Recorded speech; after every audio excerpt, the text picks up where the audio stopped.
하나님의 말씀은 우리 두 군데입니다. 우리 에베소서 4장 7절부터 12절까지, 에베소서 4장 7절부터 12절까지.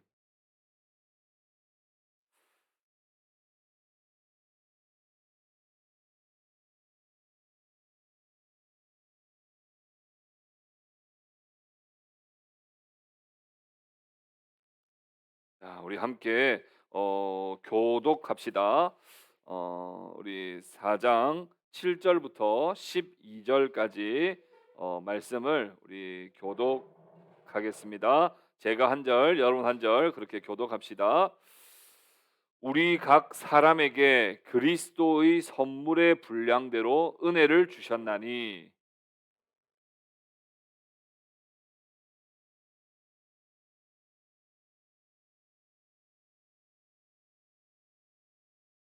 올라가셨다 하였은즉 땅 아래 낮은 곳으로 내리셨던 것이 아니면 무엇이냐.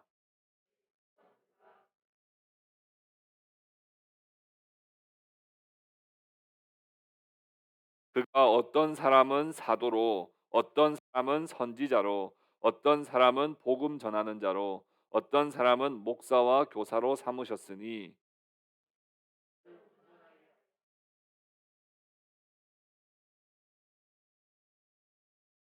아멘. 우리 한 군데 더 찾아서 같이 읽읍시다. 사도행전 6장, 사도행전 6장 1절부터 6절까지, 사도행전 6장 1절부터 6절까지. 제가 먼저 읽습니다. 그때에 제자가 더 많아졌는데 헬라 유대인들이 자기의 과부들이 매일의 구제에 빠짐으로 히브리파 사람을 원망한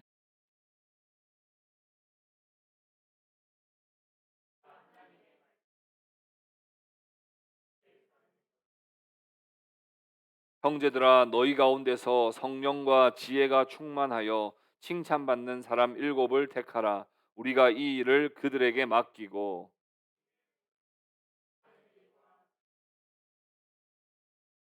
온 무리가 이 말을 기뻐하여 믿음과 성령이 충만한 사람 스데반과 또 빌립과 브로고로와 니가노르와 디몬과 바메나와 유대교에 입교한 안디옥 사람 니골라를 택하여.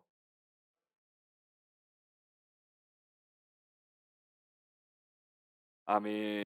음,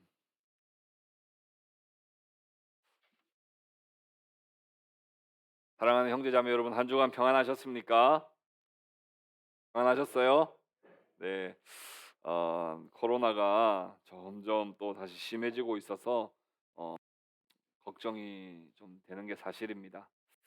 어, 코로나 확진되는 게 죄는 아니잖아요, 그렇죠?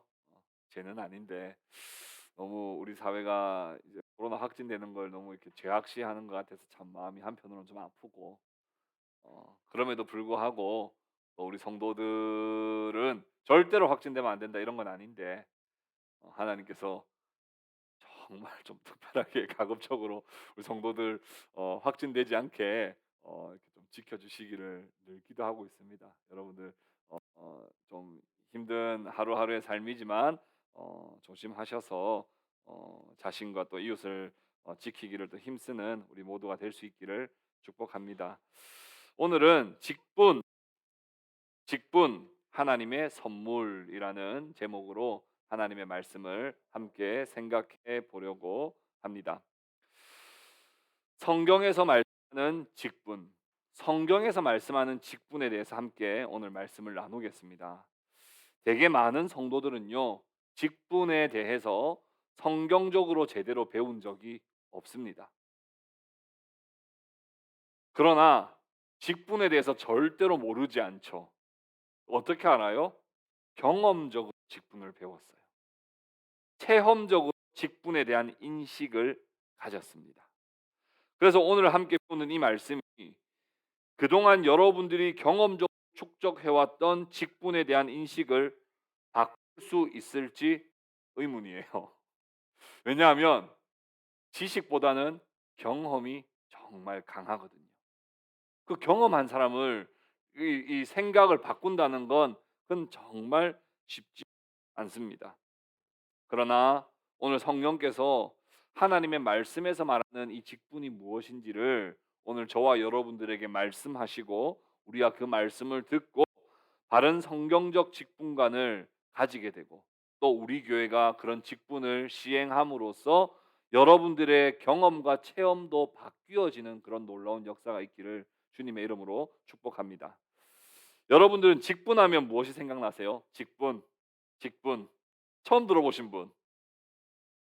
처음 들어보신 분은 없죠. 직분하면 뭔가 생각나시죠? 어떤 생각이 나세요? 아니면 어떤 감정을 느끼십니까? 진심으로 저의 기우이기를 바랍니다만 많은 성도들은 직분하면 벌써 좋지 못한 기억들을 떠올리는 경우가 많습니다. 교회에 큰 문제가 생기고 큰 시험거리가 발생할 때는 거의 10중 8구는 교회 온 지 얼마 되지 않은 초신자에 의해 갈등과 문제가 발생되는 게 아니고 그 교회에 영향력이 있다고 할 수 있는 직분자들에 의해서 교회의 갈등과 문제와 시험거리들이 항상 생겨나기 때문에 그렇습니다. 우리는 직분하면 정치인들을 떠올리기가 쉬워요. 정치인들이 서로 다투는 것처럼 목사와 장로가 대립 관계에 있는 것을 떠올리시는 분들도 계실지 모르겠습니다. 또 직분자 그러면 목이 뻣뻣하고 자만심에 사로잡혀 전혀 존경심이 생기지 않는 그런 직분자가 생각날지도 모르겠어요. 직분을 받는 것은 우월하고 직분을 받지 못하는 것은 열등하다고 여겨서 양자가 다 잘못된 거죠. 직분을 받는 게 우월한 것도 아니고 직분을 받지 못한 게 열등한 것도 아닌데 모두가 다 그릇된 생각을 통해서 직분하면 마음이 답답하고 시험에 드는 경험을 하신 분들도 많을지도 모르겠습니다. 물론 저와 여러분 가운데는 좋은 직분자를 만난 경험도 있습니다. 있죠? 없나요? 저희 어머니가 나이 50에 처음으로 교회를 가셨어요. 처음으로 50에 교회를 가셨는데 많은 분들이 저희 어머니가 처음 교회 왔는데 뭐라고 불러야 될지는 모르겠는 거예요, 저희 엄마한테. 그냥 "아니 안녕하세요. 어서 오세요." 하면 될 텐데 뭐라고 할지 몰라 전부 다 뭐라고 했냐면 뭐 집사님 안녕하세요. 환영합니다." 이렇게 이야기하는 거예요. 저희 어머니가 집에 와서 물어보시더라고. "아내가 이제 집사가 된 거냐."고. 내가 뭐라고 말해야 될까? 아마 엄마가 나이가 50 이니 이건 뭐라 말할 게 없어서 아마 집사님이라 한 것 같은데 엄마가 집사님은 아니고 라고 그렇게 뭐 둘러댔던 적이 있습니다. 최소 한국 교회는 상대방을 높여주는 존칭과 직분을 혼합하여 사용하고 있었어요. 상대방을 높여주는 존칭과 직분이 혼합되어 버렸단 말입니다. 뿐만 아니라 직분을 어떤 직급이나 계급으로 이해하는 경우가 많습니다. 그래서 교회에서 제일 낮은 사람을 성도라고 생각하고 그보다 조금 높은 사람을 서리 집사라 생각하고 그보다 조금 높은 사람을 안수 집사 혹은 권사라 생각하고 그보다 더 높은 사람이 장로라고 생각하고 어떤 사람은 심지어 목사가 교회 주인이라고 생각하는 사람도 있어요. 이건 정말 교회의 본질을 완전히 훼손한 벗어나도 복음의 핵심을 완전히 벗어난 이야기입니다. 어떤 분들은 그런 말씀하세요. 예수만 알면 되지. 아유, 뭐 우리 크리스천들이 예수만 알면 되지. 뭐 직분 이런 것까지 뭐 우리가 알 필요가 있나? 직분까지 뭐 생각해야 되나? 라고 하시는 분들도 있어요. 그러나 직분을 바르게 배우는 것은 그리스도께서 교회의 머리 되심을 고백하는 가장 핵심적인 연결고리가 된다는 사실을 여러분 기억하셔야 됩니다. 직분이 약화되면, 직분이 부실해지면 직분에 대한 오해가 생길수록 교회의 머리 되시는 그리스도께서 이 교회를 통치하신다라고 하는 그 믿음이 희미해지고 약화되는 거예요. 성경에서 말하는 직분을 우리가 바르게 배우면 그 직분을 바르게 세워가면 세워갈수록 교회의 머리가 그리스도시라고 하는 사실을 우리가 더 분명하게 배우게 되며 그리스도의 영광이 회복되고 교회가 건강하게 세워져 간다는 겁니다. 그렇다면 직분이 진짜 꼭 필요한가? 직분은 꼭 필요한가? 직분에 대해서 좋지 못한 인식을 가지신 분들이 워낙 많다 보니까 차라리 직분이 없는 교회가 더 낫겠다, 이런 생각을 해보신 적도 있으시고 실제로 그게 합리적이라고 지금 들어도 여겨지시는 분도 계실지도 모르겠어요. 어떤 사람은요, 교회는 영적인 공동체이기 때문에 오직 말씀과 성령의 다스림만 받으면 되지, 하나님 앞에서 모두 다 평등한데 무슨 직분이 필요해? 라고 하며 직분 그 자체를 거부하는 사람들이 있어요. 영국의 퀘이커 교도들이 그 극단적인 예인데요. 그들은 직분 자체를 인정하지를 않습니다. 그게 이제 보통 정치적으로는 우리는 장로교회인데 그 정치 제도를 회중교회라고 하는 거예요. 회중교회. 뭐든지 다 다수결. 이제 회중들이 다 동등하다. 어떤 면에서 보면 매우 설득력이 있어요. 어떤 면에서 보면 매우 성경적인 것 같아요. 그러나 이런 생각은 어디서부터 나온 거냐면 직분자라는 이 직분자가 사람에 의해서 세워지고 그 직분자에 의해서 교회가 다스려진다라고 하는 착각에서 나온 생각들입니다. 반대로 직분자는 사람에 의해서 세워지는 것도 아니고 또 그 직분자에 의해서 성도들이 다스림 받는 것도 아니에요. 그런데 그렇게 생각을 하니까 직분자는 오히려 성경적이지 않다고 생각을 하는 거예요. 이와는 극반대로 가서 직분 자체를 지나치게 강조하는 그룹도 있습니다. 교회 역사 속에 늘 그런 그룹들은 있어 왔는데요. 대표적으로 로마 가톨릭 교회예요. 로마 가톨릭 교회는 직분자라는 명칭을 쓰지 않습니다. 뭐라고 씁니까? 성직자라고 합니다. 성직자. 우리 개신교회는 성직자 없으면 목사 성직자 아닙니다. 저보고 여러분 성직자라고 하지 마세요. 얼마 전에 TV 보니까 그 다수의 수단가 보신 적 있어요? 거기 보니까 여러 종교 이 대표들이 와서 이야기하는데 그 목사님 말씀하시는 게 대부분 제가 맞는데 저희 목사 같은 성직자들 이렇게 표현하시길래 저건 아닌데라고 생각했어요. 목사 성직자 아니에요. 목사는 직분자예요, 직분자. 근데 직분자의 개념을 훨씬 더 막 강화하다 보니까 이게 성직자가 돼 버린 거예요. 그래서 성직자들이 있다는 말은 또 뭐가 있다는 말이에요? 비성직자가 있다는 뜻이죠. 거기서 나온 표현이 무슨 표현입니까? 평신도라는 표현이에요. 우린 평신도라는 표현을 쓰지 않습니다. 여러분도 쓰지 마. 지금까지 썼다 하더라도 쓰지 마세요. 그거는 로마 가톨릭에서 사용되는 용어예요. 성직자와 구분되어서 이 사람들은 그냥 일반 평신도고 저 앞에 있는 사람은 성직자야. 전혀 그건 너무 지나치게 직분자를 너무 강조한 형태예요. 성직자를 소위 사제들이 하나님과 성도 사이에 중보자의 개념의 역할로 생각하는 거예요. 그러니까 죄를 지어도 자기가 회개하지 않고 가서 사제에게 고해성사를 하잖아요. 그러니까 이 중보자를 통해서 뭔가를 하고 싶은 거예요. 성직자를 통해서. 심지어 주교쯤 되면요, 절대적 권한을 행사합니다. 교황은요, 성경을 제 멋대로 독점하고 해석을 해버리기 때문에 성경을 해석한다는 명분이지만 사실은 성경 위에 있어버려요. 이건 직분을 너무 강조해버립니다. 그러나 우리는 직분에 대한 오해와 직분의 필요성에 대한 양극단을 피해야 됩니다. 직분 없어도 돼. 뭐가 중요해? 다 회중교회 가면 되지.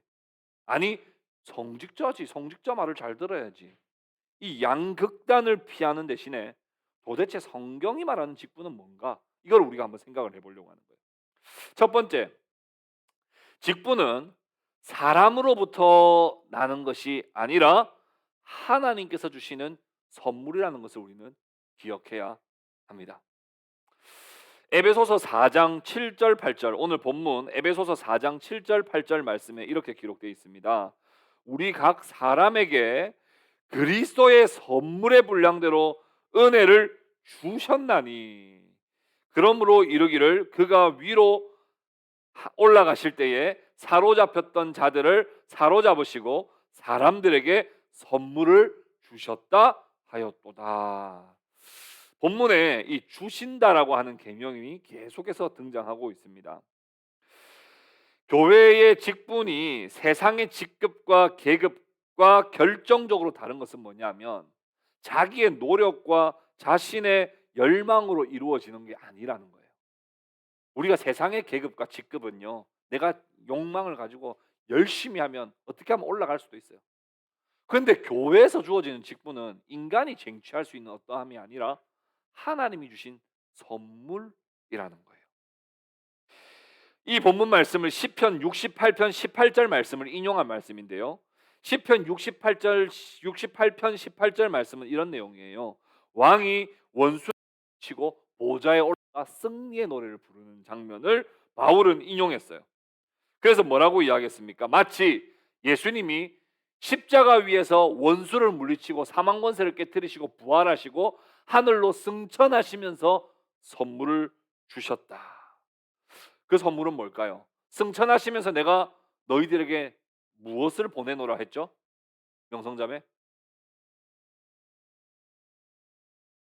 아니, 아는 거잖아요. 하늘을 승천하시면서 내가 내 다음으로 누구를 보내노라 했죠? 어? 맞아요. 성령을 보내노라.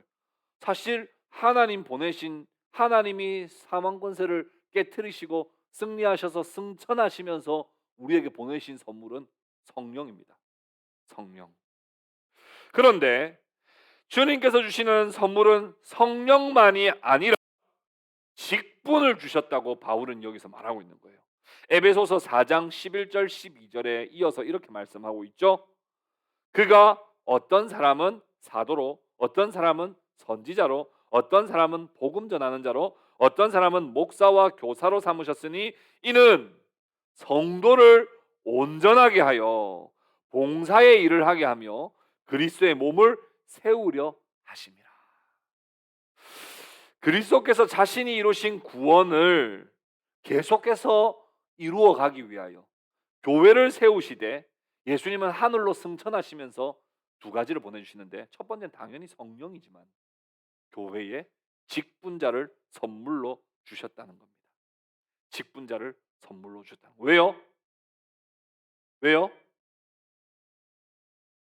왜요? 교회를 온전히 세워가게 하기 위해서요. 그래서 여러분, 직분자는 인간의 욕망으로, 인간의 노력으로 쟁취해낸 어떤 한 계급과 직급이 아니에요. 그리스도께서 이 교회의 머리가 되시는데, 교회가 이 예수님의 다스림을 받아야 되는데, 특별히 성령의 다스림을 받되 직분자를 통해서 이 교회가 세워져 나가도록 하기 위하여 하나님은 선물로 주신 것이 바로 직분자라는 거예요. 특별히 오늘 이 에베소서 말씀은 특별히 말씀의 봉사자라고 하는 그런 직분자를 이야기합니다. 여기 보면 전부 다 말씀을 전하는 사람들이에요. 사도, 선지자, 또 복음 전하는 자, 목사, 교사. 말씀의 봉사자를 하나님은 선물로 주신 거예요. 왜요? 교회는 머리 되시는 주님의 뜻을 받아 그 주님의 뜻대로 교회가 계속해서 세워져 나가야 되기 때문에 하나님은 목사라고 하는 직분자를 주셨다는 거예요. 여기에 이렇게 돼 있죠. 목사와 교사로 삼으셨으니, 이렇게 돼 있죠. 목사와 교사로 삼으셨으니. 근데 명성 자매, 그 여기에 삼으셨다라고 하는 영어 단어는 뭐라고 돼 있어요? 삼으셨다.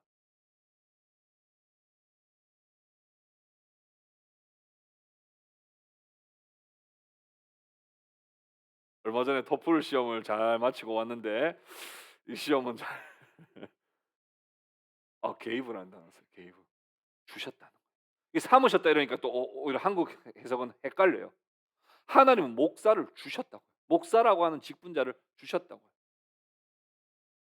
따라서 직분은 사람에게서 아래로부터 나오는 것이 아니라 하나님께서 주님의 몸된 교회를 위하여 위에서부터 내려주시는 선물이라는 사실을 여러분 기억하시기를 바랍니다. 그렇다고 무슨 천사쯤 되는 마냥 숭배를 하라는 말이 아니라, 아, 우리 교회의 목사라고 하는 직분자를 통해서 하나님의 교회를 계속해서 세워나가려고 우리에게 주신 선물이구나 생각하고, 여러분들이 이 직분자를 위해서 같이 기도해 주시고 늘 존귀히 서로 피차 복종하는 그런 교회로 함께 세워나가야 하는 거예요. 아무리 사람이 뽑는다고 하더라도 하나님의 선물인 줄 기억하시기를 바랍니다.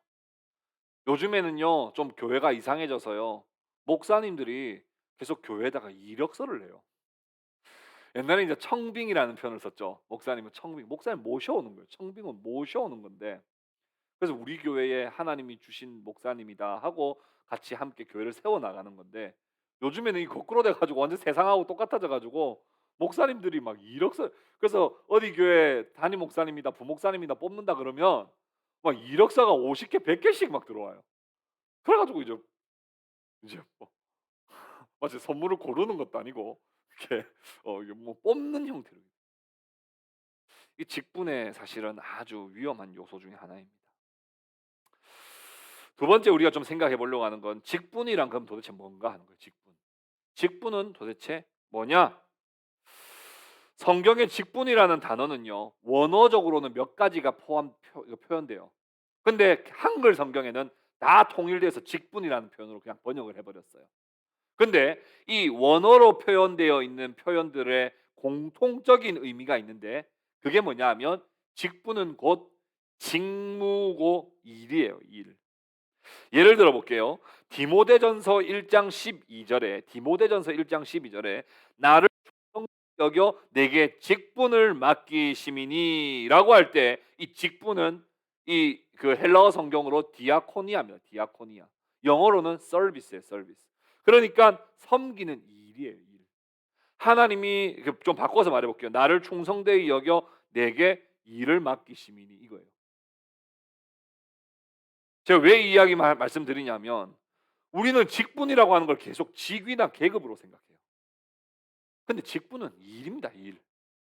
일이에요, 일. 하나님이 일을 맡기신 거지. 뭐 높은 권세를 주신 게 아니란 말입니다. 로마서 12장 4절에도 이렇게 돼 있어요. 모든 지체가 같은 직분을 가진 것이 아니니, 이렇게 돼 있어요. 모든 지체가 같은 직분을 가진 것이 아니라, 여기서 직분이라고 할 때 헬라어로 프락신이라는 단어를 사용하는데, 이 프락신이라고 하는 단어는 영어 성경으로 번역하면 펑션이에요. 펑션. 어떤 기능, 역할, 이런 뜻이에요.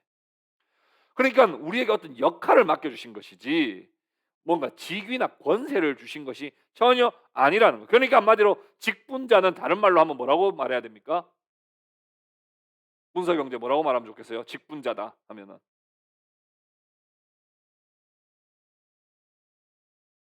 역할 수행원. 되게 거창한데요. 조금 그냥 편안하게 말하자면, 직분자라 하면 일하는 사람이에요. 일하는 사람. 직분자는 직무 봉사하는 사람, 일하는 사람이지 어떤 직위의 개념이 전혀 없다는 거예요. 그러나 직분을 계속 명예직이나 어떤 벼슬쯤으로 생각하는 것은 진짜 잘못된 생각입니다. 직분은 직무와 긴밀하게 연관시켜서 우리는 생각해야 돼요. 오늘날 직분자가 되려고 하는 사람들은 간혹 있지만, 직분자가 어떤 봉사를, 어떤 직무를 해야 되는지에 대해서 전혀 모르고 그냥 직분자가 되고 싶은 사람들이 있어요. 장로쯤은 한번 돼야지, 내가 신앙생활을 했는데 장로는 한번 되고 내가 은퇴해야 안 되겠나, 이런 생각을 하신단 말이에요. 장로가 무슨 일을 하는지에 대해서 관심이 없어요. 그건 너무 잘못된 직분관이라는 거예요. 오늘날 일하지 않는 직분자가 얼마나 많은지 모릅니다. 전 세계 통계를 내면요, 한국 교회보다 직분자가 많은 교회는 전 세계에 없습니다. 한국 교회가 직분자가 압도적으로 많아요. 압도적으로 많아요. 근데 그 말은 다른 말로 뭐라고 말할 수 있습니까? 직분자는 뭐 하는 사람이라고요? 문서경제? 일하는 사람인데, 한국 교회는 일하는 사람이 그래 많은데 일하는 사람이 없어요. 이게 한국 교회가 얼마나 부실해졌는가 하는 것을 잘 보여주고 있는 것이죠. 집사의 직무가 뭔지를 몰라요. 그저 집사는 호칭만으로 존재할 뿐입니다. 직분은 여러분 기억하십시오. 일하는 사람이에요. 그래서 직분자는 힘들까요? 안 힘들까요? 힘들죠. 왜요? 일하니까요. 일하니까 힘들어요. 힘들어요. 희생과 기반이 되어야 되고 헌신해야만 하는 자리가 직분자입니다. 눈물로 주님의 몸된 교회를 세우기 위해 봉사하는 사람이 직분자예요. 결코 직분자는 나를 드러내거나 나를 나타내거나 나의 자아 실현을 하는 그런 자리가 아니란 말입니다. 네, 옛날에 이거 한번 꼭 해보고 싶었는데 그런 자아 실현의 장이 아니에요. 주님의 교회를 온전히 세우기 위하여 봉사하는 역할입니다. 그래서 직분자는 철저히 자신이 감춰져야 돼요. 직분자는 자신을 철저히 드러내면 안 됩니다. 오직 성심을 함으로 봉사하여 그리스도의 영광만을 드러내는 자예요. 마치 주님이 오시기를 예비하는 역할을 맡았던 세례 요한은 그는 흥하여야 하겠고 나는 쇠하여야 하리라 했던 것처럼 직분자는 오직 주님의 이름만 높이고 자신은 감추어지는 거예요. 예수님께서 뭐라고 말씀하셨습니까? 직분자가 맡겨진 일을 다 하고 난 다음에는 뭐라고 말해야 된다 그랬어요? 누가복음 17장 10절에 이렇게 말씀했죠. 명령받은 것을 다 행한 후에 이러기를 우리는 무익한 종이라 우리가 하여야 할 일을 한 것뿐이라 할지니라. 뭐라고? 영어로는 이렇게 이야기하라는 거예요. We are unworthy servants라고 이야기하는 거예요. 나는 가자요. 나는 정말 나를 왜 주목하세요? 나는 그냥 하나님 보내신 선물일 뿐이고 일을 하는 사람인데 왜 날 주목하세요? 근데 오늘의 많은 직분자들은 자신을 계속 드러내려고, 자신을 계속 나타내려고요. 자신의 존재 속에서 드러내려고. 정말 바른 직분자의 자세가 아닌 거죠. 그건 뭐냐면 직분자가 뭔지를 몰라서 그런 거예요. 직분자는 일하는 사람이에요. 하나님의 직분을 맡아서 하는 사람이에요. 그렇다면 직분의 종류는 어떻게 될까요? 직분의 종류. 여러분 사실상 모든 성도는 다 섬기는 일을 맡은 봉사자요 직분자입니다. 우리 모두는 다 직분, 다 우리는 디아코니아. 왜 다 어떤 직분을 받은 사람일까요? 그리스도인이라고 하는 직분을 받은 사람입니다. 하이델베르크 요리문답 32문에는 왜 우리를 그리스도인이라 부릅니까? 라고 질문하는데 거기에 답하기를 이렇게 답해요. 우리는 믿음으로 그리스도와 한 몸이 되었기 때문에 이제는 예수 그리스도라고 하는 게 직분이죠. 선지자, 왕, 제사장이라고 하는 직분을 통틀어서 그리스도라고 하는데 예수님께서 왕이요 선지자요 제사장의 직분을 온전히 감당하셨던 것처럼 우리도 그리스도인이 되어서 우리도 이 땅에서 왕이요 제사장이요 선지자의 직분을 감당해야 하기 때문에 우리도 그리스도인이라고 불린다. 그렇게 하이델베르크 요리문답은 말하고 있습니다. 그러니까 성도는 모두가 다 사실은 직분자예요. 그럼에도 불구하고 항존직이라는 게 있습니다. 항존직. 항상 존재해야 되는 직분인데 그리스도인이라고 하는 직분은 우리 모든 성도가 하나님께 부름받은 직분이지만 모든 성도가 목사이며 장로이며 집사일 수는 없습니다. 그 가운데도 항존직인 목사와 장로와 집사를 또 하나님이 선물로 주신다는 거예요. 분명히 구별된 세 직분이 있습니다. 그러나 거듭 말씀드리지만 목사와 장로가 성도보다 더 높은 자리에 있는 것은 절대로 아닙니다. 모든 성도는 철저히 평등합니다. 목사와 장로와 집사와 성도 모두의 직무의 차이는 있지만 누가 더 높고 누가 더 낮은 것이 없이 모두 다 평등하단 말입니다. 근데 보통 그렇게 생각 안 하죠. 그럼 집사가 높아요? 장로가 높아요? 방금 말했는데도 경험이 이기지를 못하는 거예요. 아니, 경험이 이기는 거예요. 그래서 제가 의문이라고 처음에 말씀드린 거예요. 그럼 집사가 높아요? 장로가 높아요? 아, 희선자매 빨리 말해보세요. 집사가 높아요? 장로가 높아요? 왜 집사보다 장로가 높다고 생각하는지 아세요? 집사 중에 장로를 뽑았었거든요. 성경에도 헌법에도 어디를 보더라도 집사 중에 장로를 뽑아야 된다는 법이 없습니다. 아무 직분을 안 맡고 그냥 일반 성도로 있었는데 갑자기 장로 될 수 있어요. 그걸 성경도 헌법도 막지 않는다고요. 근데 교회가 커지니까 막 질서라는 걸 잡아야 되죠. 그러니까 일단 집사가 되고 난 다음에 그러면 집사 중에서 또 장로를 뽑는 거예요. 그러니까 사람들이 바로 무슨 인식을 합니까? '아 집사보다 장로가 높구나.' 근데 왜 장로보다 목사가 더 높다고 생각하세요?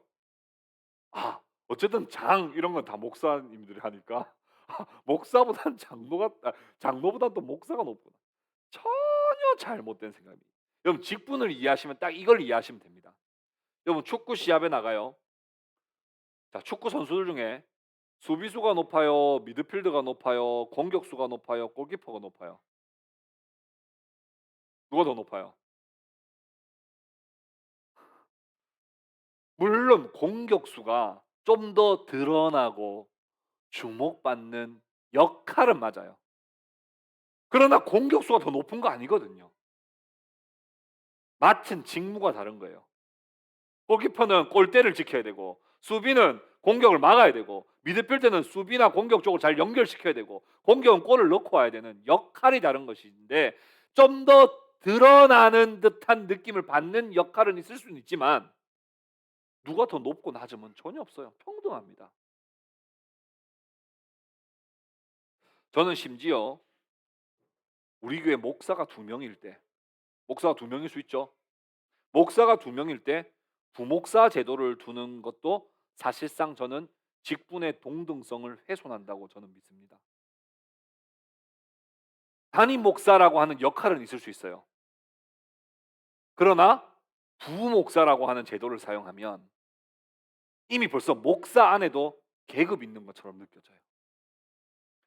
그래서 사실은 목사는 목사고 장로는 장로고 각자 수비수고 공격수고 미드필더고 골키퍼가 역할이 다른 것이지. 그래서 한 팀을 이루는 것이지.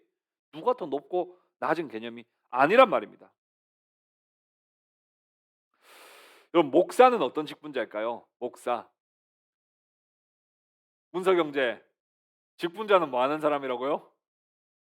일하는 사람이라고요. 목사는 높은 사람이 아닙니다. 목사도 무슨 일을 해야 될 거 목사 아닙니까? 목사는 무슨 일을 하는 사람이냐? 목사는 일단 제일 중요한 게 말씀의 봉사자입니다. 무엇보다도 하나님의 말씀을 가르치는 직무를 맡은 거예요. 그러면서 동시에 성례도 집행합니다. 성례. 세례와 성찬. 그러니까 세례, 성찬, 설교. 이건 뭐의 핵심입니까? 예배의 핵심. 그래서 목사는 예배의 봉사자예요. 예배를 위한 직분자입니다. 뿐만 아니라 목사는 하나님의 말씀과 교리를 잘 가르쳐야 돼요. 여러분 그걸로 여러분들이 목사님을 평가하는 거는 괜찮아요. 우리 목사님 말씀을 잘 안 가르친다. 우리 목사님 설교 약간 교리적으로 좀 이상하다. 근데 이제 목사님이 이제 뭐 못생겼다. 뭐 인사를 잘 안 한다. 뭐 뭐 말투가 좀 별로다.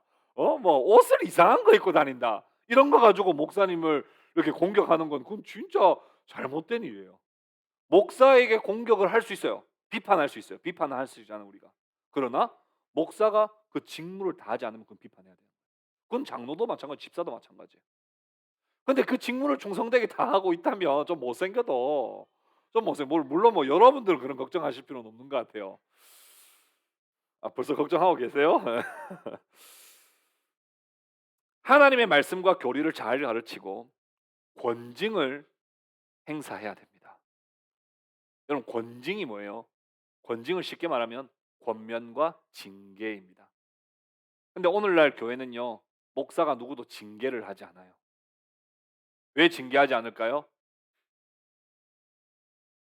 두 가지 이유가 있습니다. 첫 번째는 징계하면 다른 교회로 갈까 봐. 두 번째는 뭘까요?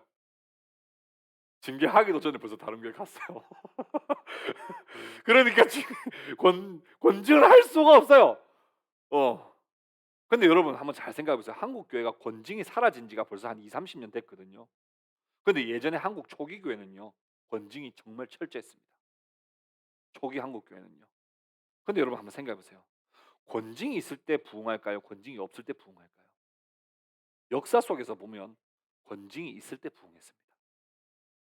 권징이 있어도 야단친다고 다 떠나는 거 아니에요. 징계 준다고 다 떠나는 거 왜요? 징계의 목적이 뭐예요? 그 사람으로 하여금 진심으로 회개하여 하나님께 돌아오게 하기 위함이지 체벌하는 게 아니거든요. 벌금 내라 하는 거 아니거든요. 진정으로 하나님께 회개하도록 권면하고 징계하는 이 권징이 제대로 목사가 시행할 때 사실은 교회가 더 거룩성을 잘 나타내는 거예요. 종교개혁자 칼빈은요 권징에 대해서 이렇게 표현했습니다. 권징은 몸의 근육과 같다. 교회가 권징이 사라지면 몸은 멀쩡한데 근육이 하나도 없는, 전혀 힘을 써야 될 때 힘을 쓰지 못하고 움직여야 될 때 제대로 움직이지 못하는, 그냥 허우대는 멀쩡한데 아무것도 하지 못하는 교회와 같다. 그래서 교회는 그 권징이 그 권징을 잘 하려고 하면 목사는 성도들을 잘 돌아봐야 되겠죠. 그러면 그 돌아보는 행위가 뭡니까? 신방입니다. 신방. 그래서 목사는 신방을 잘 해야 되는 거예요. 그래서 성도들이요, 우리 목사님은 신방을 안 해요. 마땅한 비판입니다. 마땅한 비판이에요. 철없어 가지고 목사님이 얼마나 바쁜지 모르고 저 신방을 안 한다고 저런 교회를 어지럽게 만드는 소리를 하나. 그 사람이 잘못된 거예요. 목사님은 신방해야 되는 일을 맡았고 신방을 안 하면 목사님 왜 신방 안 하십니까라고 이야기하는 게 맞아요. 왜요? 목사는 직무를 하는 사람이잖아요. 장로는 어떤 직분자일까요? 장로. 어떤 어린아이한테 물어봤어요. 장로는 어떤 일을 하는 사람입니까? 그랬더니 어떤 어린아이가 11살짜리 아이가 그렇게 이야기했대요. 악수하는 일을 하는 사람입니다. 이렇게 이야기해요. 비참한 일이죠. 악수하는 일을 맡긴 적이 없어요. 하나님이. 악수하라고 맡긴 적이 없어요. 근데 이제 장로님들이 어떻게 내가 뭘 해야 될지를 모르니까 이제 맨날 그냥 이제 그래도 친근하게 이제 악수만 하는. 장로는 목사, 집사와는 구별되게 구약 성경에 다 등장하는 직분이에요. 여러분 가만 보세요. 구약 성경에 보면 장로가 등장해요. 그 장로는 구약이나 신약이나 다 등장하는 직분인데 이 장로의 가장 중요한 직무는 뭐냐면 교인들의 영적 상태를 감독하고 그들이 말씀 밖으로 나가지 않도록 살피고 보호하는 일을 하는 게 장로예요. 성도들의 영적 상태를 잘 살피는 게 장로예요. 그러려면 어떻게 해야 되겠어요? 목사와 함께 신방을 해요. 근데 오늘날 장로가 신방하지 않아요. 문제예요.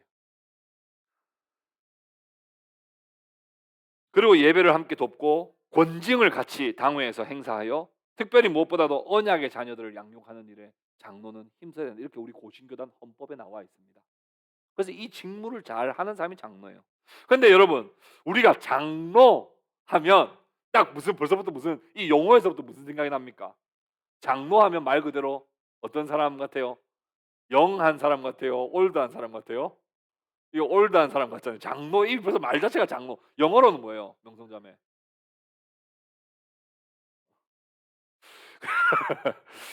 장로가 영어로는 엘더라는 표현을 쓰거든요.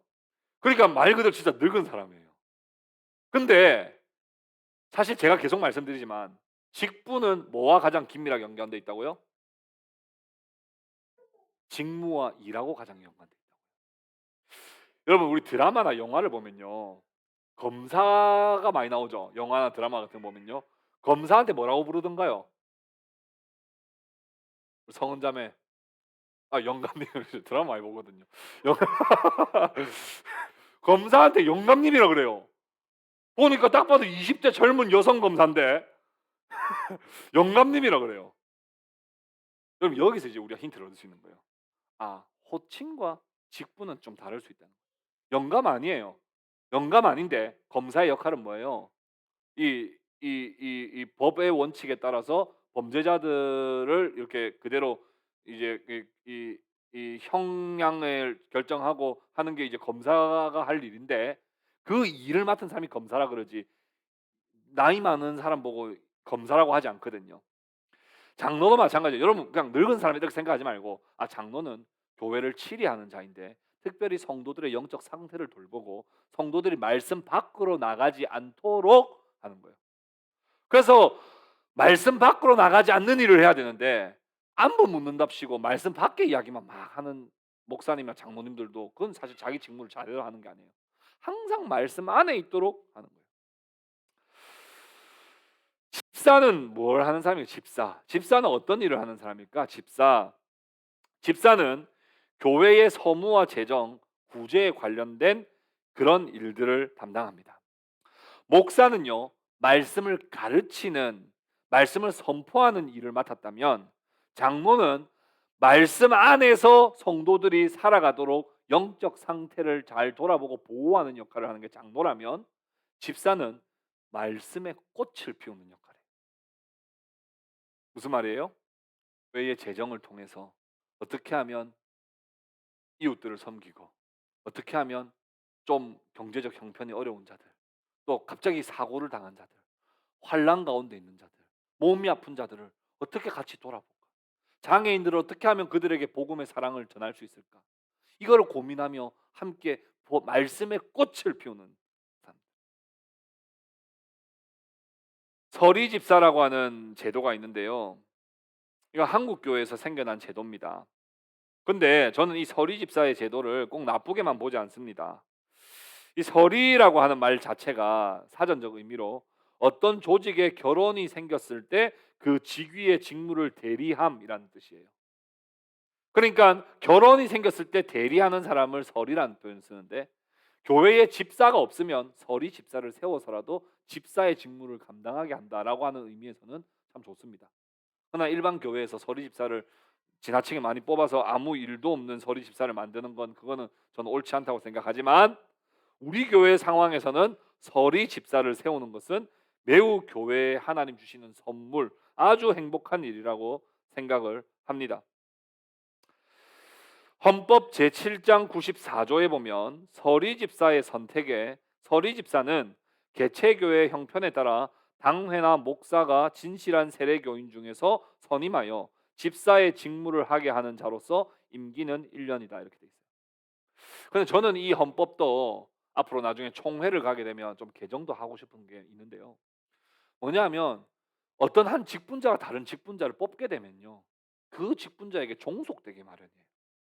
제가 계속 강조했던 건 직분의 동등성이거든요. 근데 목사가 서리 집사를 뽑는다 그러면 이건 안 그렇다고 생각해도 어쩔 수 없이 시스템적으로 또 종속되게 돼 있어요. 뽑아준 셈이게 되고 내가 뽑았으니까 이렇게 되는 거예요. 그래서 저는 서리 집사라도 우리 교회 성도들이 함께 뽑는 것이 좋다 이렇게 생각을 합니다. 제95조 1항에는 서리 집사는 무흠 세례 교인이어야 하고 세례받은 지 2년이 경과되어 25세 이상이며 70세 미만인 자로서 신앙과 덕행에 본이 되는 자라야 한다 이렇게 되어 있습니다. 비록 1년간 임시로 섬기는 서리 집사이지만 집사의 직무를 감당함으로써 교회의 서무와 재정, 특별히 구제하고 특별히 어려움을 당하고 있는 성도들을 돌아보는 일을 하는 이 서리 집사의 직분은 너무나 귀한 직분이라 할 수 있겠습니다. 마지막으로 제가 한 가지만 더 말씀드리고 싶은 것은 직분자를 뽑을 때 우리가 어떻게 뽑을 것인가 하는 거예요. 근데 많은 사람들이요 제비 뽑기가 가장 성경적이라고 생각하는 사람들 있어요. 제비 뽑기. 직무를 수행할 사람들을 뽑을 때 제비 뽑기로 뽑는 것이 진짜 하나님이 주신 선물 아닌가 이렇게. 그렇죠. 진짜 하나님이 주신 선물이라면 제비 뽑기로 뽑아야 되는 게 아닌가 이렇게 생각을 할 수 있어요. 그러나 우리는 직무를 수행할 사람들을 이제 우리가 선출할 때 몇 명을 뽑을 것인지를 정하고 난 다음에 제비 뽑기로 하는 것이 아니고 사도행전 6장 이전에는 제비 뽑기를 했어요. 근데 6장 이후에는 제비 뽑기를 안 합니다. 자, 사도행전 1장에 보면요. 가론 유다를 대신할 사람을 뽑아야 돼 가지고 제비를 뽑아 마띠아를 선출합니다. 마띠아. 제비를 뽑았어요. 그런데 사도행전 6장부터는요. 이 교회가 점점 더 이제 규모가 생기고 교회 자체가 형성이 되었을 때 이제 사도행전 6장부터는 제비뽑기라는 방식으로 하는 것이 아니라 회중이 선택하는 방식을 하게 됩니다. 6장 3절에 보면요. 일곱을 택하라 이렇게 돼 있어요. 택하라. 그리고 6장 5절에도 보면요. 니골라를 택하여라고 되어 있습니다. 이 택한다라고 하는 게 뭐냐면요. 헬라어 원어로 생각하자면 손가락으로 이렇게 지목하여 선택한다는 뜻이거든요. 사도행전 14장 23절에도 각 교회에서 장로들을 택하여 세웠다 이렇게 말합니다. 그래서 그 이후부터는 교회는 직분자를 세울 때 제비뽑기 방식이 아니라 택하는 방식으로 했습니다. 근데 이렇게 하면 두 가지의 오해가 생길 수 있어요. 첫 번째는 사람이 뽑는 게 아닌가? 아니 하나님이 선물이라고 그랬는데 이거 사람이 뽑는 거 아닌가? 이런 의문이 생길 수 있고요. 두 번째는 민주주의 선거 방식과 혼동합니다. 그래서 교회는 민주주의다 이렇게 말하는 사람들이 있어요. 우리 교회는 전부 다 투표로 한다. 선거다. 다 이런 식으로 생각하는 사람들이 있습니다. 이거는 정말 그 의미를 잘못 생각하고 있는 거예요. 민주주의라고 하는 건요. 국민에게 주권이 있다는 뜻이죠. 민주주의. 그렇죠? 국민에게 주권이 있기 때문에 국민이 자기가 원하는 사람을 찍는 제도예요. 맞습니까? 우리가 대선 앞두고 있지만 내가 원하는 사람을 내가 나에게 주어진 한 표라는 주권을 가지고 내가 원하는 사람을 찍는 거예요. 근데 교회가 직분자를 뽑을 때는 민주주의 제도가 아닙니다. 교회는 투표라고 하는 선출 방식을 택하여 사용하지만 교회 성도들은 내 입맛에 맞는 내가 좋은 사람을 뽑는 게 아니라 하나님의 뜻이 어디에 있을까를 기도하고 고민하며 하나님의 뜻에 한 표를 던지는 거예요. 그래서 사람이 세우는 개념이 아니라 사람의 투표를 통해서 했지만 하나님이 세우시는 원리를 우리는 그대로 실현하는 겁니다. 사람이 뽑는다면 직분자는 뭐가 돼야 돼요? 성도의 종이 돼야 됩니다. 마치 대통령들이 요즘에 전부 다 제가 섬기겠습니다. 여러분들을 위해서 일하겠습니다. 이렇게 이야기하는데 직분자가 성도들을 섬기는 일이 직무는 맞지만 사실은 성도의 종이 아니라 하나님의 선물이요 하나님께 세우신 직분자란 말입니다. 그래서 선출하는 방식을 할 때에도 교회의 몸인 성도 한 사람 한 사람이 투표할 때 하나님의 뜻을 묻고 그리고 답을 얻어 투표를 하게 되고 그래서 하나님의 선택이 회중에 의하여 확인되는 원리예요. 하나님이 갑자기 음성으로 나타나서 아무개를 집사로 세워라 라라라라라라 하시는 게 아니고 교회의 그리스도의 몸인 우리 성도들이 함께 기도하며 하나님 뜻을 구하고 투표했을 때 세워진 사람이 이게 하나님이 이분을 세우셨구나라고 확인하는 원리가 교회의 직분자를 선출하는 원리란 말입니다. 사랑하는 형제자매 여러분, 성경의 직분관을 여러분들이 바르게 정립하시기 바랍니다. 직분자를 세우고 또 직분자가 각자의 직무를 온전히 충성할 때 교회는 건강하게 온전하게 세워져 간다는 사실을 여러분 믿으십시오. 뿐만 아니라 직분자가 더 귀하고 직분자가 더 높은 개념 아닙니다. 성도도 정말 막중한 일을 맡았어요. 그리스도인이라고 하는 역할입니다. 그 일들을 우리 모두가 함께 세워나갈 때 하나님께서 기뻐하시는 그런 교회로 우리가 완성되어 가는 줄 믿습니다. 바른 성경적 직분관을 가지고 또 온전히 직분자를 잘 세우고 교회를 든든하게 세워나가는 우리 동행교회 성도님들 다 되실 수 있기를 우리 주 예수 그리스도의 이름으로 축복합니다. 우리 함께 말씀을 기억하며 우리 함께 기도하도록 하겠습니다. 우리 말씀